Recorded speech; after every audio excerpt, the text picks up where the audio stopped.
Hi everyone, welcome to my channel ruby sisters. ఈరోజు మేము మీకు రెస్టారెంట్ స్టైల్లో తందూరి చికెన్ని ఫుల్ కోడితోటి ఎలా చేసుకోవచ్చో చేసి చూపిస్తాము. మరి వీడియోని స్కిప్ చేయకుండా చివరి వరకు చూసేయండి.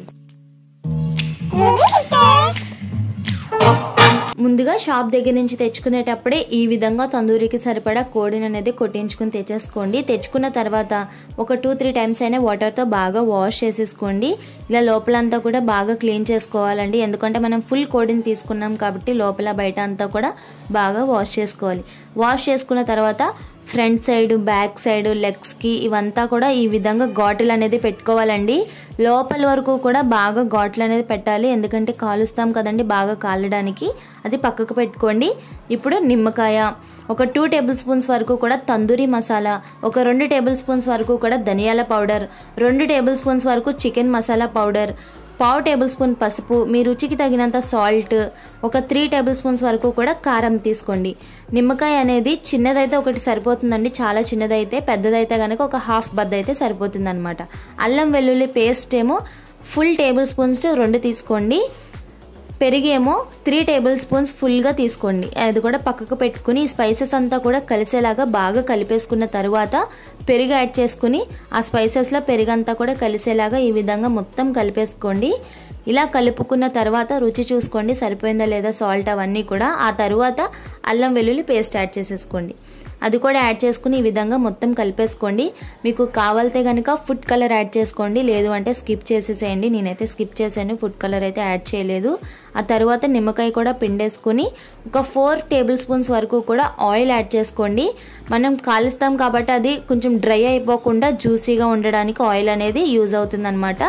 ఇప్పుడు కోడిని తీసుకుని ఈ మసాలా అంతా కూడా కోడికి పట్టేలాగా బాగా మర్దన చేస్తూ మనం మసాలా అంతా కూడా కోడికి పట్టించాలన్నమాట. మన ఘాటులు పెట్టినవి ఉన్నాయి కదండి, ఆ లోపలికి కూడా వెళ్ళేలాగా బాగా దూర్చి పెట్టాలన్నమాట. మసాలా అంతా కూడా ఈ విధంగా ఫుల్గా పెట్టేసుకుని లోపలికి కూడా బాగా మసాలా అనేది దూర్చి పెట్టుకుని ఒక 2 అవర్స్ పాటు కూడా దాన్ని పక్కన పెట్టేసేయాలండి. కోడిని బాగా అది నానాలన్నమాట, మసాలాలకి అంతా పట్టేలాగా బాగా నాని అది 2 అవర్స్ పాటు కూడా మనకి టైం అనేది పర్ఫెక్ట్గా సరిపోతుంది. 2 గంటలు నానిన తర్వాత కోడిని ఏదైనా ఓసకి ఈ విధంగా తగిలించండి. మీకు ఓస అనేది అవైలబుల్లో లేకపోతే కనుక బొంగు కర్రలు, వెదురు కర్రలు ఉంటాయి కదా, వాటికైనా తగిలించి కాల్చొచ్చండి. అవైతే తొందరగా కాలవన్నమాట. వెదురు కర్రలు, బొంగు కర్రలు అనేది. పొయ్యి అనేది మీరు ముందుగానే సెట్ చేసి పెట్టుకోండి. బొగ్గులు అవి వేసి మంట రాజేసి, బొగ్గుల పైకి మంట ఎక్కువ రాదు కాబట్టి చిన్న మంట మీదే మనకి తందూరి అనేది బాగా అవుతుందండి. బాగా ఫ్రై అయ్యి లోపల వరకు కూడా కొంచెం బాగా కుక్ అవుతుందన్నమాట. బొగ్గుల పొయ్యికి మనం పెట్టిన చికెన్కి కూడా 3 ఇంచుల వరకు కూడా డిస్టెన్స్ ఉండాలండి, గ్యాప్ ఉండాలి. లేదు అంటే కోడిని మీరు బొగ్గుల పొయ్యి వరకు కూడా తగిలించేస్తే కోడి అనేది మాడిపోయే ఛాన్స్ ఉంటుందన్నమాట. 1 సైడ్ బాగా కాలిన తర్వాత ఉల్టా వేసేయండి. ఫస్ట్ అటు సైడ్ బాగా కాలిన తర్వాత కాళ్ళు అనేది ఏదైనా ఓసతో ఈ విధంగా పైకి కట్టేసేయండి. ఆ ఓసకి మెడ పైన మెడబాటు ఉంది కదా, మెడ కూడా కట్టేసి అప్పుడు కాల్చుకోవాలి.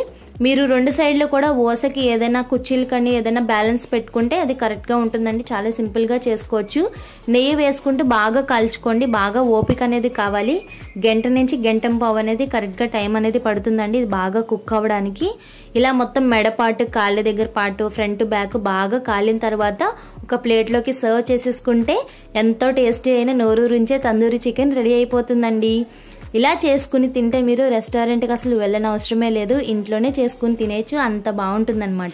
హోల్ తందూరి చికెన్ మనం ఎప్పుడు చేసినా అండి కేజీ లేదా కేజీన్నర చికెన్ మాత్రమే తీసుకోవాలన్నమాట. పండగ కాబట్టి ఫ్రెండ్స్ అండ్ ఫ్యామిలీ మెంబర్స్ అందరూ ఇంటికి వస్తారు. సరదాగా ఇలా ఇంట్లో చేసుకుని తింటే వాళ్ళతో మనం చాలా క్వాలిటీ టైం స్పెండ్ చేసినట్టు ఉంటుంది. ఈ రూబీ సిస్టర్స్ తరపు నుంచి మీకు, మీ ఫ్రెండ్స్ అండ్ ఫ్యామిలీ మెంబర్స్ అందరికీ కూడా advance happy Sankranti. Thanks for watching.